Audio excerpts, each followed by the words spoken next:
ఏరియాలో ఉండేవాడు. ప్రతి రోడ్డులో ఒక్కొక్క సినిమా వేసేవాడు, రీల్స్ తెచ్చేసేవాడు రోడ్డు మధ్యలో పెట్టి. అప్పుడు కొత్త సినిమాలు బయట చూసేసేవాళ్ళు. మరి అది ఏమనాలా? అదే కదా, వాళ్ళు అఫీషియల్ గా డబ్బులు ఇచ్చి తెచ్చుకునేవాళ్ళు. ఇక్కడ కూడా డబ్బులు ఇచ్చి తెచ్చుకుంటే బాగుపడతారు. కానీ బయట సినిమా వచ్చేస్తున్నప్పుడు నేను ఎందుకు వెళ్ళి చూడాలా థియేటర్కి వెళ్ళి? అంటే థియేటర్కి వెళ్ళే పరిస్థితి లేదనే కదా ఈ ఐబొమ్మలో ఇలాంటి ఎన్ని వస్తున్నాయి. కరెక్టే. దానికి కారణం ఒకటి, వీళ్ళందరూ ఫస్ట్ ఫిల్మ్ ఇండస్ట్రీ చేయాల్సిన పని ఏంటంటే ఓటీటీలు మీరు నిషేధించండి, ఈ సినిమాలు ఎవ్వడికి అమ్మకండి. అది అప్పుడు ఓటీటీలో సినిమాలే లేనప్పుడు ఓటీటీలు చూడరు.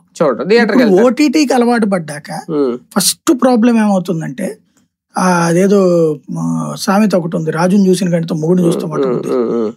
ఓటీటీలో ఇతర భాషల్లో వస్తున్న సినిమాలు స్టైల్ చూసి మనం ఎంత విఫలంగా ఉన్నామనేది తెలుస్తుంది. మన వాళ్ళు ఏ కొత్త ప్రయోగం చేయరు, ప్రతి దాంట్లో సపసపా నరికేయడం, ప్రతి దాంట్లో ఎగరేసి కొట్టేస్తారు, ప్రతి దాంట్లో నలుగురు హీరోయిన్లు వచ్చి మీద పడిపోతుంటారు, హాలీవుడ్ ని మించిపోతారు. ఈ మన హీరో ఎలివేషన్ ఇది నిజ జీవితంలో జరుగుద్దా, సచ్చుద్దా? లేదు. దీనికి కానీ వాటిని చూస్తున్నారంటే లేదు. ఇక్కడ ఒక విరక్తి చెందిన ప్రేక్షకుడిని థియేటర్ దగ్గరికి ఏదో బలవంతంగా తీసుకుపోతే ఆడిని అక్కడ దోచేస్తున్నావు నువ్వు. కాబట్టి వీళ్ళు ఇట్లా ఉన్నంతసేపు సినిమా ఇండస్ట్రీ మీద నెగిటివ్ ఉంటది.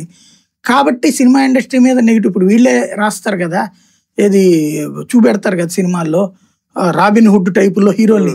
ఇప్పుడు రవితేజ